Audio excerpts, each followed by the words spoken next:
To the quiet town of Morrow, Georgia, Pastor Calvin Dorsey wasn't just a preacher. He was the voice of God.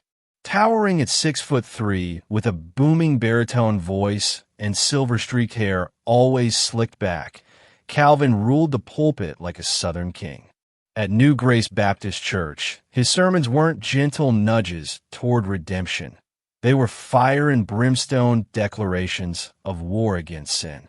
And he knew exactly where to aim his fury: homosexuality, fornication, and what he often called the devil's trickery of confused genders.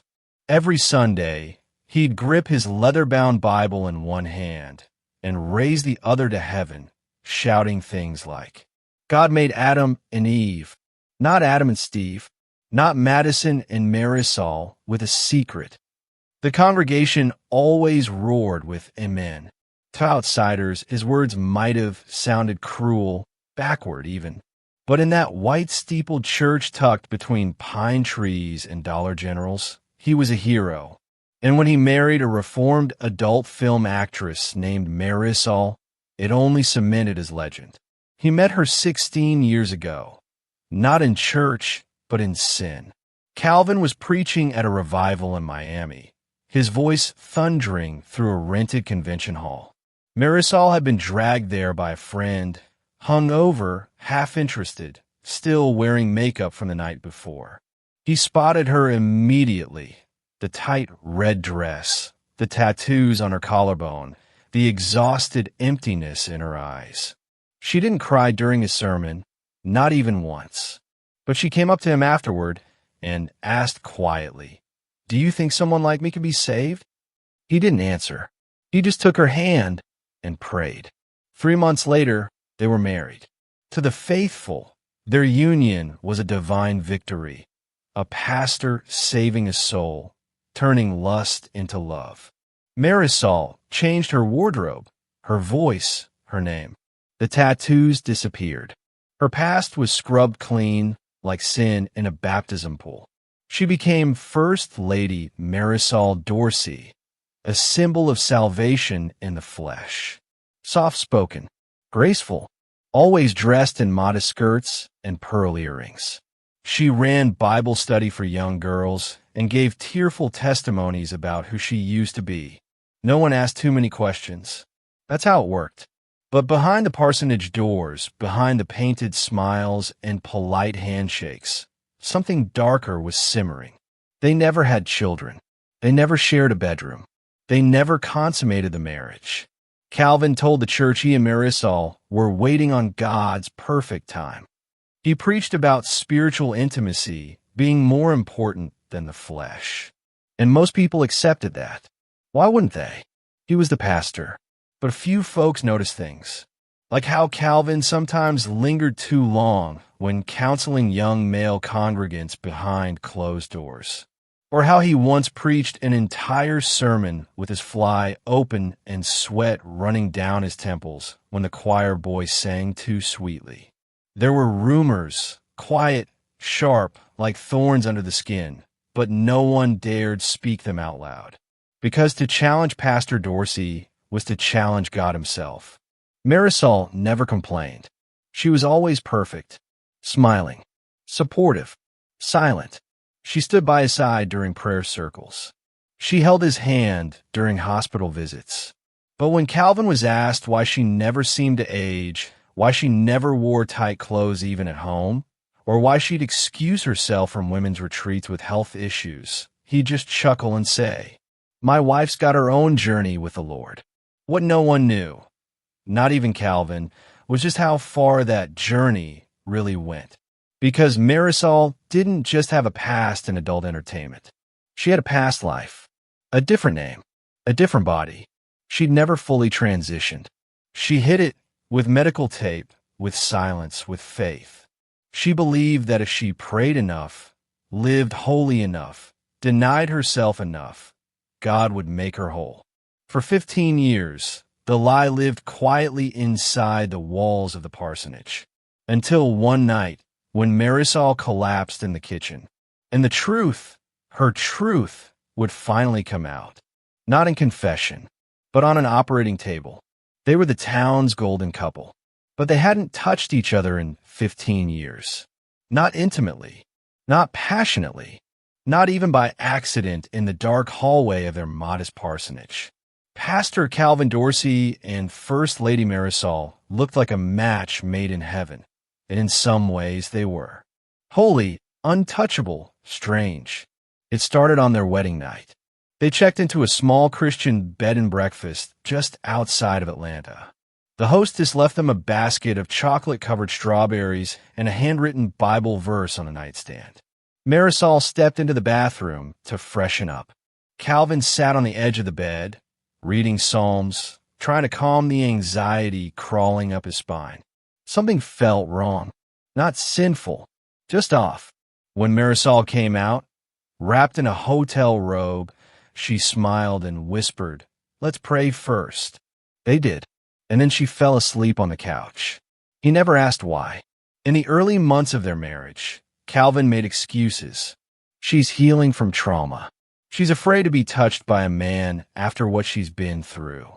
She needs time, and the Lord will guide us. He told the church that their connection was deeper than physical, and people clapped for him like he was the second coming of Christ. But behind closed doors, he watched her every move like a man starving in front of a locked pantry.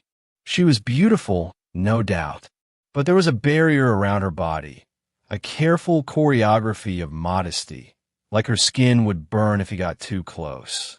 She always undressed in the bathroom. She locked the door at night. She took cold showers in the dark. And when Calvin once reached for her hand in bed, Marisol flinched, just slightly, but enough. He told himself he imagined it. Then he started sleeping in the guest room. At first, he filled the silence with work. More sermons, longer hours, counseling sessions that ran well past midnight. Then he filled it with prayer, then fasting. And then he didn't know what he was filling it with anymore. Sometimes he'd stand in the hallway at night, watching the light under her door, wondering what she was doing. Praying? Crying? Or maybe just waiting for morning. Once, he opened her drawer when she was away at a retreat. He didn't know what he was looking for. Maybe a clue, maybe a reason. He found medical tape, lots of it, a prescription bottle with the label peeled off, and a man's razor. He put everything back and never said a word. People whispered, of course. Some said Marisol was barren. Others thought Calvin was gay. A few speculated that theirs was a paper marriage designed to preserve Calvin's image and give Marisol a way out of her past. But in Morrow, Georgia, no one really asked questions, especially not about the man of God and his perfect porcelain wife. Still, some Sundays, when the choir finished singing and Calvin stepped up to the pulpit, his voice would shake, just slightly. His hand would tremble as he opened the Bible, and Marisol, always seated in the front pew, would bow her head and close her eyes tight. They tried counseling once, with a married couple from Savannah, both Christian therapists who specialized in faith-based intimacy. Calvin drove 3 hours just to avoid being recognized. They met in a sterile office with a painting of a dove and a cross on the wall. The therapists asked gentle questions. Marisol answered all of them like a student who had studied the textbook by heart. "I love him. I trust him. I believe intimacy is sacred." But when the wife therapist asked, "Do you feel safe letting him see your body?" Marisol froze. For a full 10 seconds, she didn't blink. Then she smiled and said, "I'm just not ready yet." Calvin clenched his fist the whole drive home. They never went back. Year after year, the space between them became routine. Comfortable, even. He gave up trying to understand. She gave up trying to explain. They sat side by side at funerals, held hands during community events, took Christmas photos in front of the church tree. People called them the most godly couple in town. But in the parsonage, the only thing that ever touched the bed sheets was dust. One evening, Calvin came home early from Bible study and found Marisol in the living room, curled up on the couch with a heating pad against her stomach. She looked pale, sweating, dizzy. She told him it was just cramps. By morning, she couldn't walk. He drove her to the ER in silence, one hand on the steering wheel, the other white-knuckled on a folded handkerchief. Her breathing was shallow, her eyes distant. The nurses took her in. Calvin stayed in the waiting room, pacing, praying. Then a doctor came out, clipboard in hand, and said, "Reverend Dorsey, I think we need to speak privately." And just like that, 15 years of silence unraveled in a single sentence. The ER in Morrow wasn't a big one. 4 bays, 2 overworked nurses, and the lingering scent of disinfectant masking something much older. Pastor Calvin Dorsey stood beneath the buzzing fluorescent lights, his hands clasped in prayer, forehead pressed to the peeling beige wall like a penitent man facing execution. Marisol had been wheeled in 45 minutes earlier, her face drained of color, her body trembling. She'd fainted twice on the way there, barely able to speak. Something was wrong, something deep internal. The doctor who approached him was young, early 30s, white coat too big, stethoscope looped awkwardly around his neck. He looked nervous, like whatever he was about to say had already ruined 3 days of his career. "Reverend Dorsey," he said, voice low, "can we speak privately?" Calvin followed him down a hallway that reeked of rubbing alcohol and regret. They stopped just outside an imaging room, away from the nurse's station. "I want to be very careful how I say this," the doctor began. "Your wife, Marisol, she was brought in with severe abdominal pain. We performed an ultrasound and pelvic exam, and there are certain anatomical anomalies we need to discuss." Calvin blinked. The doctor paused. "Sir, your wife has external male genitalia, specifically a retracted penis and atrophied testes. There's also evidence of long-term hormonal suppression, estrogen therapy. From a medical perspective, she is likely a transgender woman who never fully transitioned surgically." The word struck like thunder. Penis, hormones, transgender, like a foreign tongue in the house of God. For a moment, Calvin didn't move. He just stared at the floor tiles, off-white, speckled, stained. The same kind they had in the church bathroom. The doctor cleared his throat. "We're treating her pain, but we'll need to talk to her about long-term care. I thought you, as her husband, should know first." But Calvin wasn't listening anymore. In his mind, he was rewinding 15 years of touchless nights, the taped drawers, the locked doors. Every moment now felt like a lie, not just a betrayal of marriage, but a mockery of God. He didn't say thank you. He didn't ask to see Marisol. He walked out of the hospital and into the Georgia night, into the kind of still darkness where terrible things begin.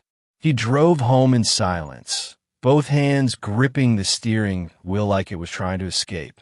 Every bump on the road made his jaw clench tighter. His mind echoed, "She is not a woman. She deceived you. She's the serpent in your garden." No, she wasn't just a lie. She was all lies. And now he, the man who preached to thousands about purity, about masculinity, about God's perfect design, was the husband of man. What would the congregation say? What would God say? What if they thought he knew? What if they thought he liked it? His heart pounded like a war drum. By the time he pulled into the gravel driveway of their parsonage, the air felt thinner, like even God had stopped breathing. Inside, the house was still. Quiet. Too quiet. He stepped into the living room, eyes scanning the familiar. The wooden cross above the mantel, the family Bible on the coffee table, the framed wedding photo on the wall. Marisol was smiling in that picture, looking like salvation itself. But now, he didn't see a wife. He saw a blasphemy, a curse that had lived in his house, cooked his meals, prayed beside him, called him husband. And he had loved her. Oh God, he had loved her. He walked to the study, opened the drawer where he kept his old leather belt, the one his father used when he was a boy, the one with the brass buckle shaped like a cross. But he didn't take it out. His hand hovered, then shifted to the bottom drawer. There it was, a coil of thick nylon rope, used once for a church nativity scene, long forgotten behind tax files and sermon notes.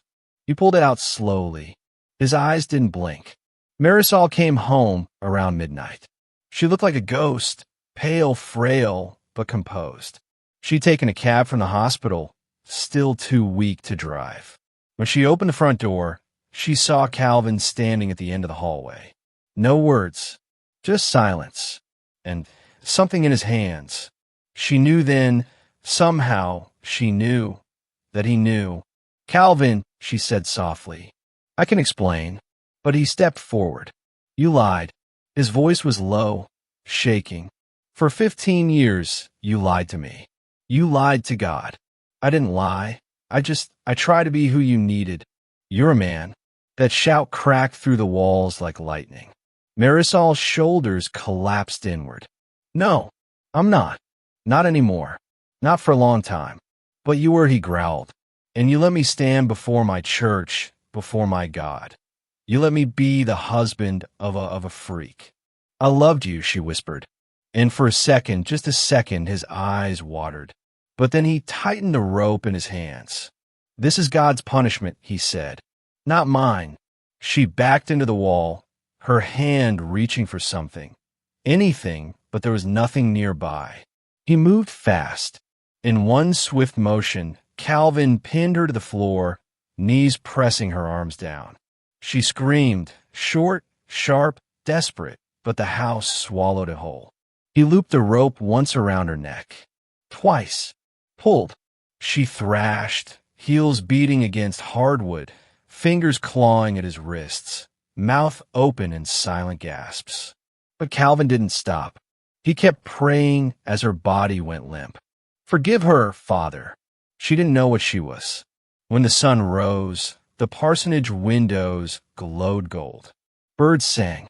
Inside, Marisol's body sat propped beneath the large wooden cross, her head tilted slightly, rope still around her neck. Her eyes open, staring past salvation. Calvin sat across from her. Bloody, calm, hollow. The Bible sat open on his lap to the book of Leviticus. He was still whispering, "Man shall not lie with man. It is an abomination." When the police arrived at the Dorsey residence at 7:48 a.m., the first thing they noticed was how quiet it was. No barking dogs, no birds, no sounds at all, just the steady hum of cicadas and the soft creak of the wooden porch steps as Officer Lou Fields knocked on the front door. He was responding to a welfare call. The church deacon had dialed 911 after Pastor Calvin missed morning prayer, something he hadn't done once in 17 years. When no one answered the church line or the parsonage phone, the deacon grew nervous. "He's never late," he told dispatch. "Never." Officer Fields knocked again. Still nothing. He stepped around the side of the house. The windows were drawn shut, but sunlight pierced through the curtains in slivers. Then he saw it, a trail of something dark, thick, leaking from under the back door. At first, he thought it was motor oil. Then the smell hit him. Iron, rot, meat. He radioed for backup and kicked the door in. The house was silent. Not the kind of silence that felt peaceful, the kind that made your ears ring, made the hair on your neck stand straight up.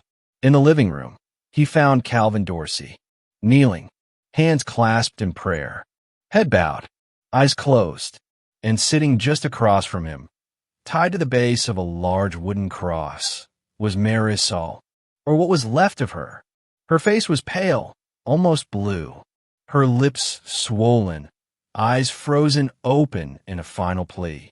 The rope still hugged her throat like a snake. Her blouse was soaked in blood at the collar. A Bible had been placed gently on her lap, open to Leviticus 20 verse 13. If a man lies with a man as one lies with a woman, both of them have committed an abomination. Officer Fields drew his weapon. "Pastor Dorsey, put your hands where I can see them." Calvin didn't move, didn't flinch, didn't speak, just kept whispering something, over and over. Field stepped closer. "What did you do, Pastor?" Finally, Calvin looked up. His eyes were red, rimmed with tears and something else, relief. Like a man who'd completed a mission and was ready to be judged. "She was a devil," he said calmly.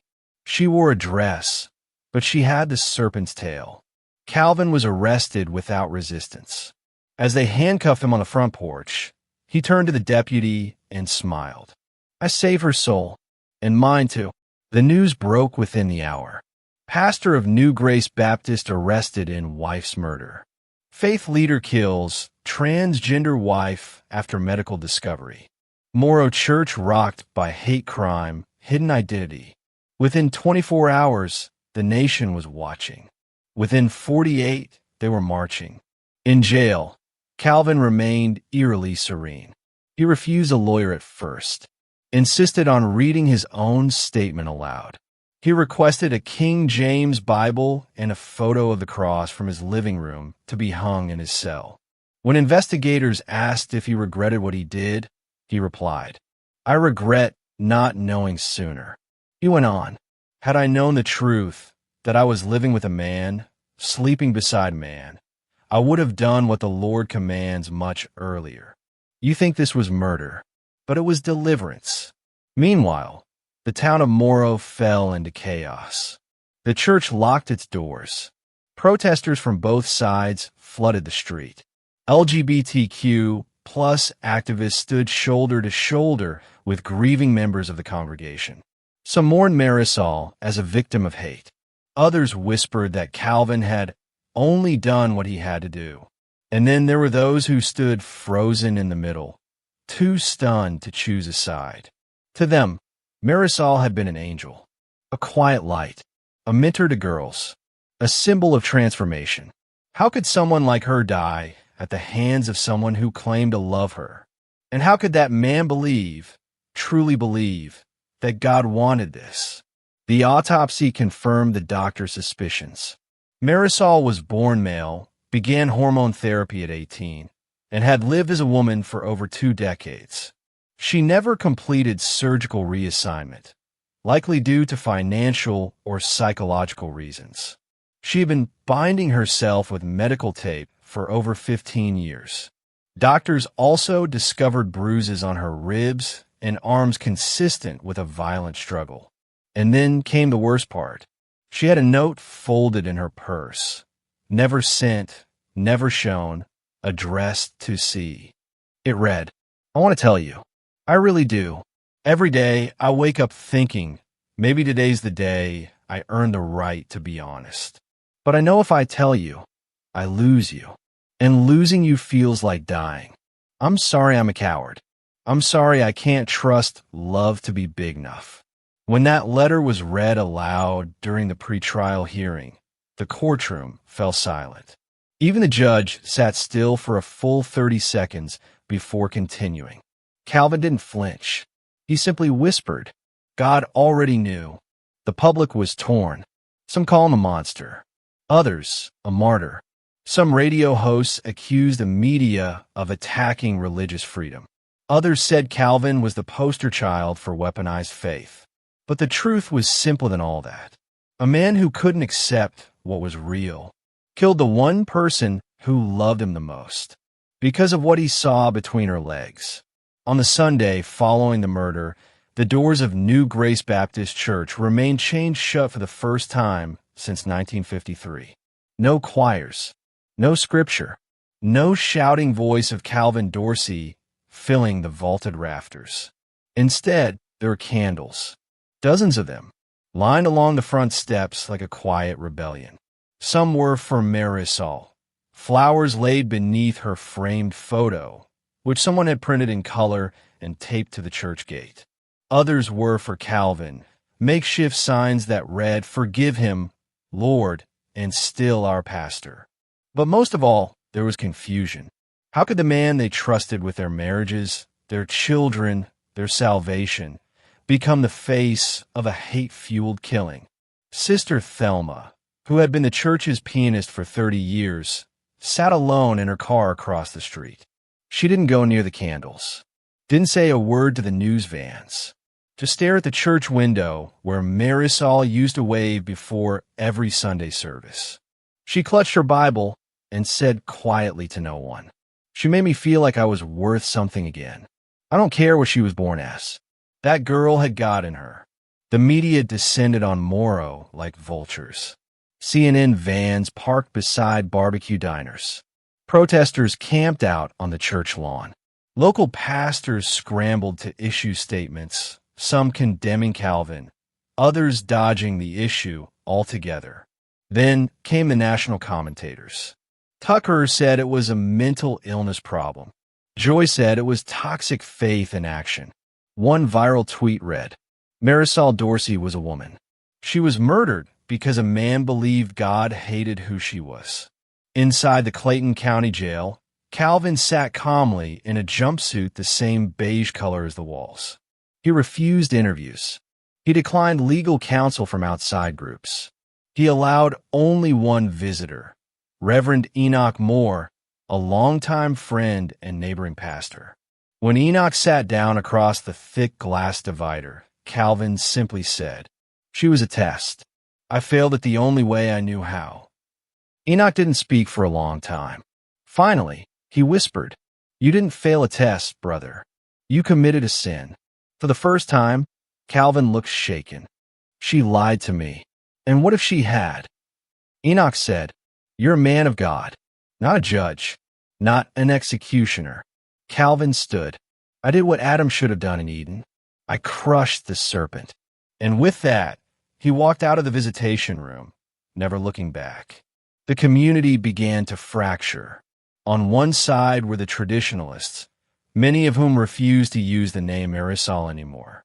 His name was Marcus, one elderly man told a reporter, and he tricked a good man. They claimed Calvin was the real victim, a man pushed to the edge by deceit. On the other side were the younger, more progressive churchgoers, college students, ex-choir members, and neighbors who'd known Marisol personally. They held vigils, spoke her name, lit candles at sunset, and held signs that read, "She was a woman. Her life mattered. There's no Jesus in murder." The town was at war, not with violence, but with memory. One Wednesday night, a group of women gathered in Marisol's old Bible study room. They hadn't been inside since her death. They sat in a circle, holding hands. No one prayed at first. Then one woman, her voice shaking, said, "I never told anyone this, but when I had my miscarriage, Marisol was the only one who checked on me every day. She never asked what I believed. She just showed up." Another said, "She helped me forgive myself when I told her I used to be a dancer. She just smiled and said, 'Me too, kind of,' and then we laughed for an hour." They lit a candle in the middle of the room and cried. No politics, no theology, just grief. Meanwhile, the prosecution was building its case. They had a full confession, a crime scene saturated in intent, a history of sermons that, frankly, sounded like motive. And they had the letter, Marisol's unsent note, recovered from her purse. That note became everything. The prosecution planned to read it aloud in court. The defense scrambled to keep it out, arguing it would unfairly bias the jury. But the judge allowed it, because it wasn't just a letter. It was her voice, the only one she'd have left. As the pretrial hearings began, seats in the courthouse filled fast. People camped overnight just to witness what was already being called the trial that will redefine faith in the South. Inside, Calvin still wore that same serenity. He opened his Bible every day, took notes during testimony, and occasionally smiled when Marisol's name was mentioned, but never as if he missed her, only as if he'd already buried her in his mind long before he ever tied that rope. Outside, someone spray-painted the church sign. What if God was her too?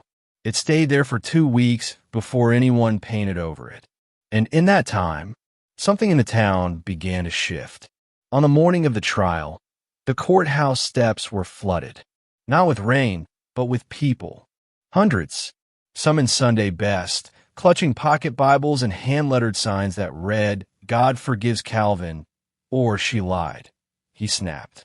Others wore rainbow flags like armor, holding photos of Marisol Dorsey with candles and flowers, chanting her name over and over. Inside, the tension was electric, like every breath could start a riot.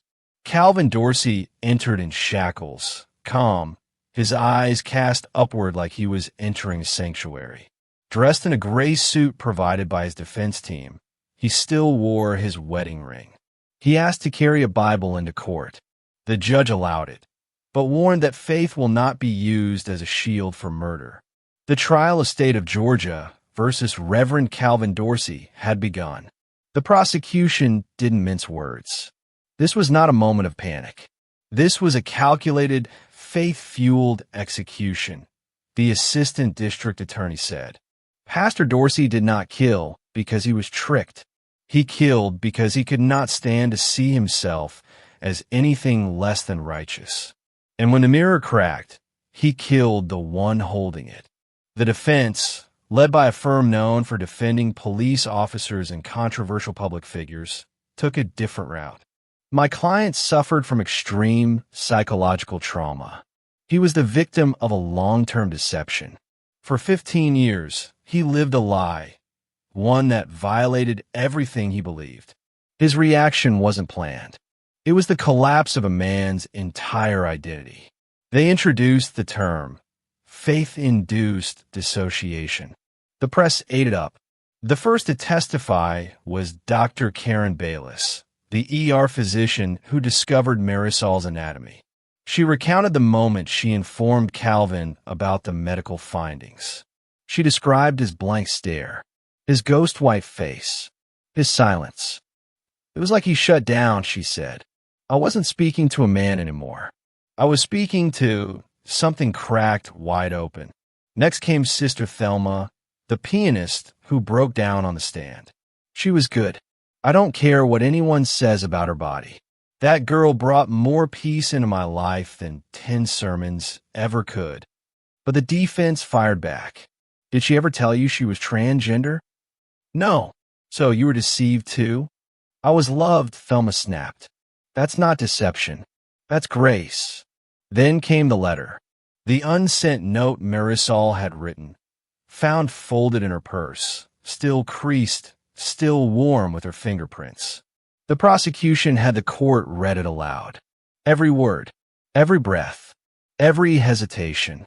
By the time it ended, the room was silent.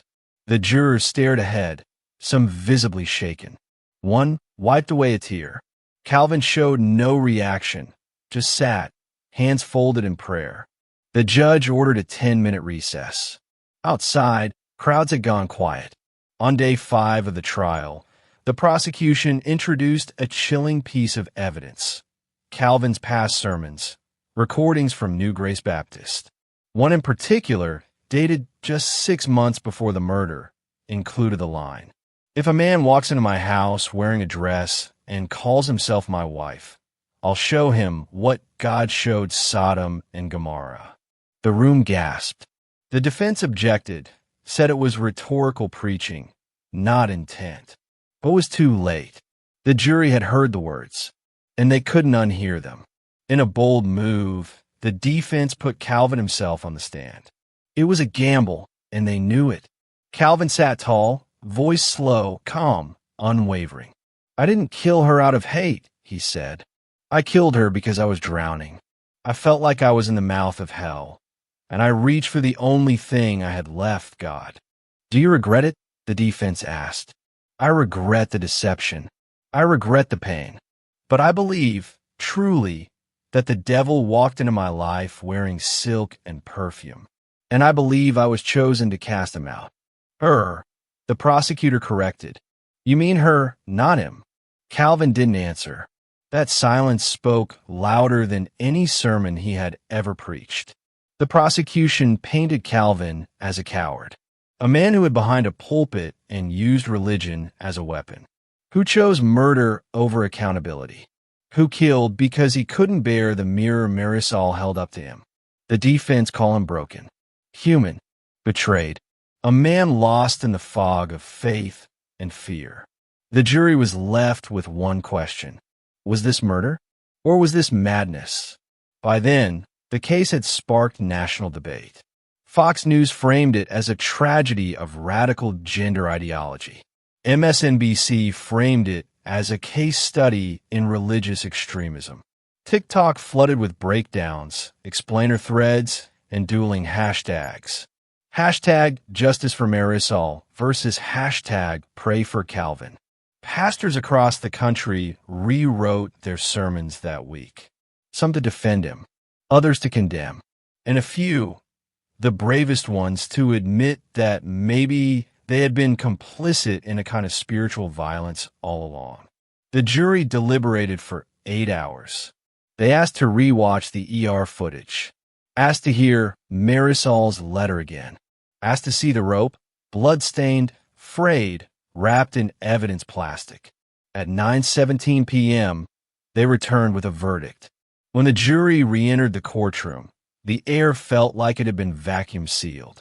12 men and women, black, white, old, young, all with the same look in their eyes. Haunted, hollow, heavy. They had not just judged a man. They had judged a pastor, a leader, a husband, a murderer. The foreperson stood. The judge asked the question, "Has the jury reached a unanimous verdict?" "We have, Your Honor." And then, like a lightning strike in slow motion, we find the defendant, Reverend Calvin Dorsey, guilty of murder in the first degree. No one breathed, not even Calvin. He didn't cry, didn't flinch, didn't bow his head in prayer. He simply sat back in his chair, exhaled through his nose, and looked up, not at the ceiling, not at God, but the photo of Marisol placed beside the prosecutor's desk. For a moment, something flickered behind his eyes. Regret? Sadness? No, it was recognition, as if he had finally seen her, truly seen her, for the very first time. A week later, the courtroom was once again full. This time, there were fewer reporters, fewer signs, just raw faces and stiff shoulders. The theater of it all was over. Now came the reckoning. The judge, a woman in her 60s with tired eyes and a reputation for fairness, took a long pause before speaking. This case is not about theology. It is not about doctrine or dogma. It is about a person who lived in fear, who loved, who tried to be honest in a world that would not let her. She turned to Calvin. You use your faith like a sword. You hid behind Scripture instead of facing yourself. And in the end, you did not find salvation. You created hell. Then she read the sentence. Life in prison without the possibility of parole. There was no applause, no weeping, just silence. Even the bailiff looked like he'd just sat through a funeral. Calvin was escorted out of the courtroom in shackles, head high, spine straight, as if walking to the pulpit one last time. But no sermon came, no final plea, just the clank of iron on tile and the echo of doors that would never open again. The church was never reopened. A year later, it was sold and turned into a community shelter for LGBTQ+ youth.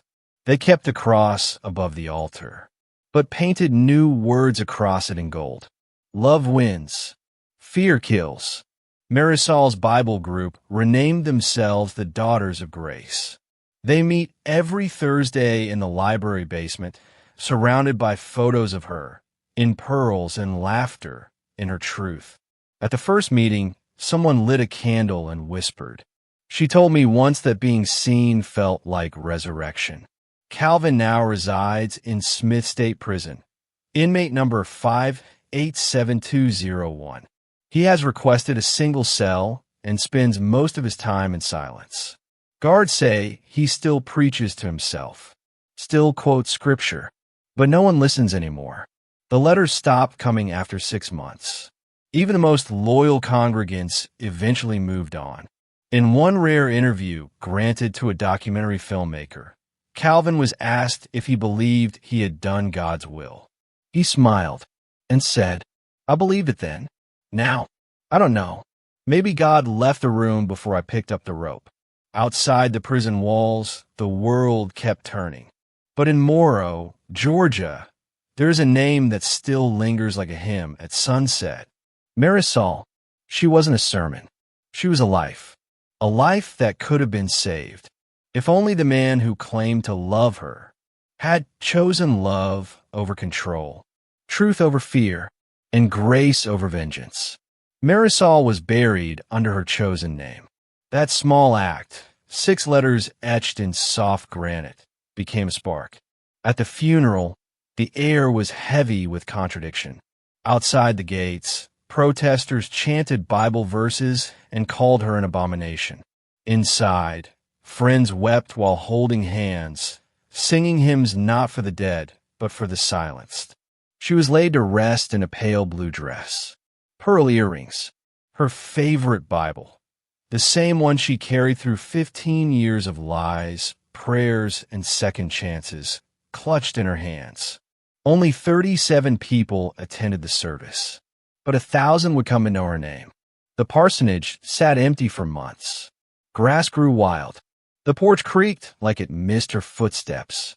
Eventually, the property was sold, not to another pastor, not to a family, but to a nonprofit that serves transgender survivors of domestic abuse. They painted the walls soft lavender, kept the fireplace she used to sit near during storms. And in the corner of what used to be her Bible study room, they placed a framed photo of her smiling in the garden, sun in her hair, eyes like water before rain. On the wall above it, someone wrote in cursive, "Grace isn't always loud. Sometimes it whispers and still saves you." At first, Morrow, Georgia tried to move on by forgetting. The church board resigned quietly. The deacon moved to North Carolina. The sign that once bore Calvin's sermons now advertised a food pantry and a monthly LGBTQ support group called Marisol's Table, where no one prays before meals, but everyone eats with both hands open. People still argued about her. Some said she should have told the truth sooner. Others said she was a fool for ever trusting a man like Calvin. But the children she taught in Sunday school, the women she counseled through divorce, the teens she hugged when they came out, they never argued. They just missed her. 6 months after the verdict, the Marisol Act passed in Georgia, a law mandating training for law enforcement and clergy in identifying and preventing gender-based hate crimes. The legislation was met with controversy, of course, but it passed. Her name was read aloud in the state capitol by a senator who had once voted against LGBTQ protections, now standing in tears, saying, "She didn't die because she was trans. She died because someone couldn't see past it." In a box recovered from her study, friends found dozens of letters Marisol had written to people in the congregation, to her estranged brother in New Jersey, to God.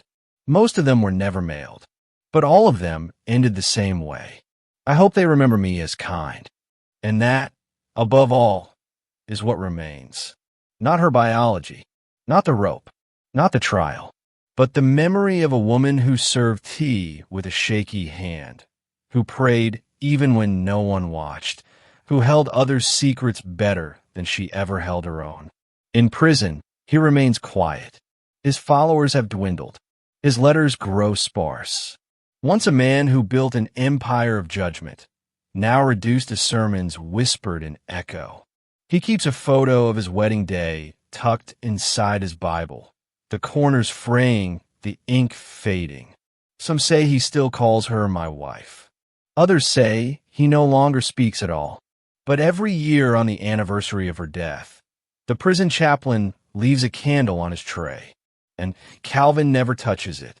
The story of Marisol Dorsey didn't end in the living room beneath a cross.